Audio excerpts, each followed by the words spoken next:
Hello বন্ধুরা, good evening. আজকে আবার একটা নতুন রেসিপির সাথে আমি এসে গেছি। এটা একটা গরমকালে একটা খুব রিফ্রেশিং একটা ডেজার্ট হচ্ছে। এটা হলো কাস্টার্ড। এটার জন্য কী কী লাগছে আসুন দেখিয়ে দিই। একটা মাঝারি সাইজের আম, একটা ছোট বেদানা, আর 10 থেকে 15টা আঙ্গুর, একটা কলা, আর হাফ আপেল। আর এর সাথে লাগছে হাফ বাটি চিনি আর কাস্টার্ড পাউডার তো নিশ্চয়ই। আসুন এবার দেখাই আপনাদেরকে। দুধটা আমি আগে থেকেই গরম করে নিয়েছি। এবার এর থেকে একটু দুধ নেব।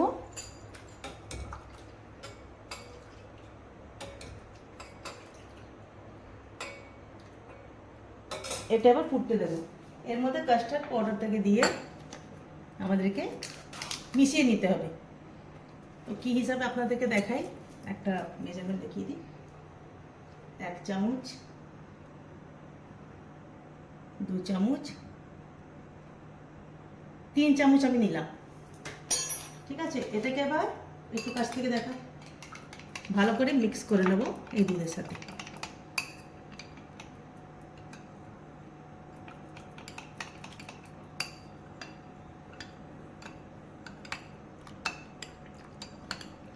হয়ে গেছে।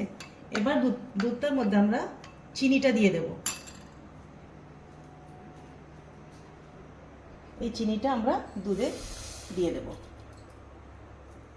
দুধটা এবার যখন একটু ফুটে আসবে তখন আমরা কাস্টার্ড পাউডারটা যেটা বানিয়েছি ওটা এর মধ্যে দেব।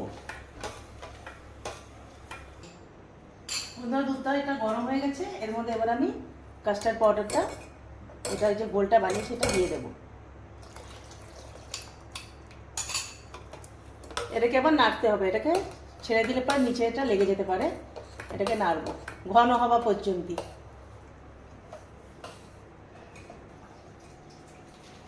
বন্ধুরা, এটা 1 লিটার দুধের আমি বানাচ্ছি। আমি যতটা পরিমাণে দিয়েছিলাম কাস্টার্ড পাউডারটা একটু পাতলা লাগছিল। আমি আরও দুধ থেকে 2.5 চামচ একটুখানি আরও মিলিয়ে দিচ্ছি, তাহলে এটা একটু ঘন হবে।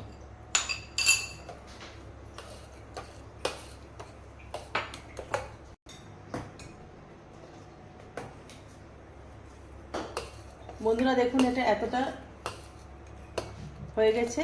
দেখুন এতটা এটা থাকবে এরকম। এই সময় আপনারা কী করবেন, গ্যাসটা আবার বন্ধ করে দেবো। এটাকে আবার ঠান্ডা হতে দেবো।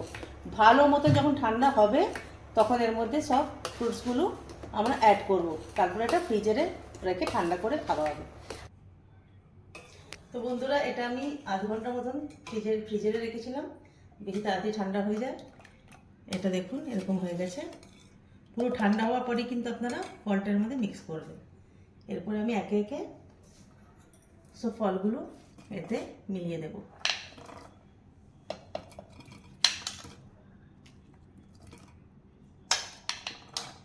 এটা একটা খুবই হেলদি একটা ডেজার্ট হচ্ছে, খুবই ভালো। গরমের দিনে খুব ভালো লাগবে খেতে। ঠান্ডা ঠান্ডা খাবেন, বাচ্চাদেরকে খাওয়াবেন, খুব ভালো লাগবে খেতে।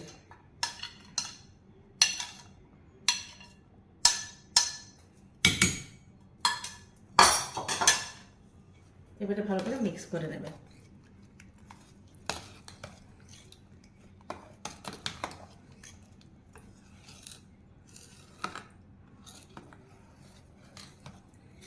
এটাকে এরপর আপনারা আরও কিছুক্ষণ ফ্রিজে রেখে ঠান্ডা ঠান্ডা সার্ভ করবেন, খুব ভালো লাগবে। আমি এটাকে প্লেট করে দেখাচ্ছি আপনাদেরকে। বন্ধুরা, আমার এই ডেজার্টের রেসিপিটা যদি আপনাদের ভালো লেগে থাকে তাহলে প্লিজ আমার চ্যানেলটিকে লাইক শেয়ার অ্যান্ড সাবস্ক্রাইব নিশ্চয়ই করে দেবেন। টাটা।